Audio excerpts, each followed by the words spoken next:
تو اللہ رب العزت نے کیا فرمایا کہ اگر آپ سفر میں ہو تو روزے کو چھوڑ سکتے ہو. اس کے پیچھے حکمت ہے, پیچھے لاجک. ہم نے کیوں کہا؟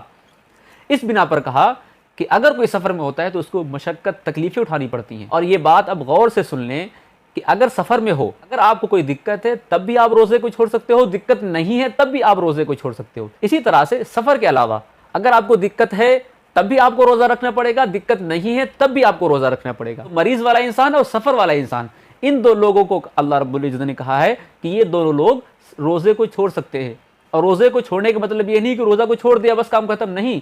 روزے کو چھوڑنا, بہت لوگ کہتے ہیں روزہ چھوڑ دیں گے تو اس کے بنا پر ہم فدیہ کسی کو دے دیں گے, چاول گیہوں آٹا کسی کو دے دیں گے, پیسہ نکال دیں گے. نہیں, روزہ اگر چھوڑ رہے ہو تو اس کا فدیہ روزہ ہی ہے.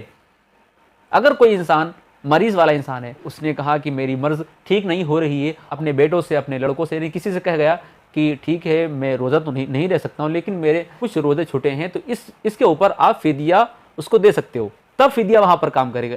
اگر آپ صحتیاب ہو گئے ہیں, اگر آپ سفر سے واپس آ گئے ہیں, تو آپ کو ان کی قضا کرنی پڑے گی. قضا کیا ہوگی؟ روزے آپ کو رکھنا پڑے گی. تو اللہ رب العزت نے صاف صاف فرما دیا کہ اگر سفر میں ہو, چاہے دقت ہے تب بھی چھوڑ سکتے ہو, دقت نہیں ہے تب بھی چھوڑ سکتے ہو. مرض آپ کے ہے, چاہے وہ کینسر ہو تب بھی چھوڑ سکتے ہو, بخار ہے تب بھی چھوڑ سکتے ہو. لیکن ہاں, مرض بڑھنے کا اندیشہ ہو کہ ڈاکٹر آپ سے کہہ رہے ہیں, کوئی ماہر ڈاکٹر ہے, جھولا چھاپ نہیں, ماہر ڈاکٹر آپ سے کہہ رہے ہیں کہ مرض بڑھ جائے گا, اب دیکھو بھائی آپ روزہ نہ رکھیے, آپ کھائے پیے, آپ میڈیسن لیجیے, ورنہ اگر آپ نہیں کھائیں پیئیں گے, آپ جوس نہیں پیئیں گے تو آپ کا مرض بڑھ سکتا ہے, اس میں آپ کی جان بھی جا سکتی ہے.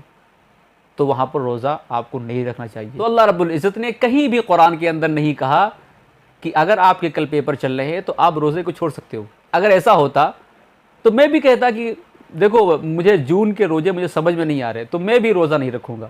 اگر اس مشقت کے اوپر بات آتی تو مسئلہ بہت گڑبڑ ہوتا, بہت خراب ہو جاتا. ایک کرائٹیریا ہے, اللہ رب العزت نے بتا دیا اگر اس حدود کے باہر جاؤ گے تو میں کچھ نہیں کر سکتا, آپ کو سزا جھیلنی پڑے گی آخرت کے اندر. آج کی ڈیٹ میں جو نئے پروفیسر آ رہے ہیں یوٹیوب کے اوپر, فیس بک کے اوپر, وہ تمہیں گرمیوں کے روزے چھڑوانے کا حکم دے رہے ہیں, اور وہ تمہیں پیپر کے روزے چھڑوانے کا حکم دے رہے ہیں. یعنی کسی بچے کے پیپر چل رہے ہیں تو آپ روزے کو چھوڑ سکتے ہو, یعنی اگر جون کے روزے ہیں تو وہاں پر وہ چھڑوانے کا حکم دے رہے ہیں. تو یہ بتائیے, ان پروفیسر کو, ان ڈاکٹر کو اگر ہم سنیں گے, اپنے ذہن میں بیٹھا لیں گے, تو ہم کس لائن میں جا رہے ہیں, کہاں جا رہے ہیں بتائیے.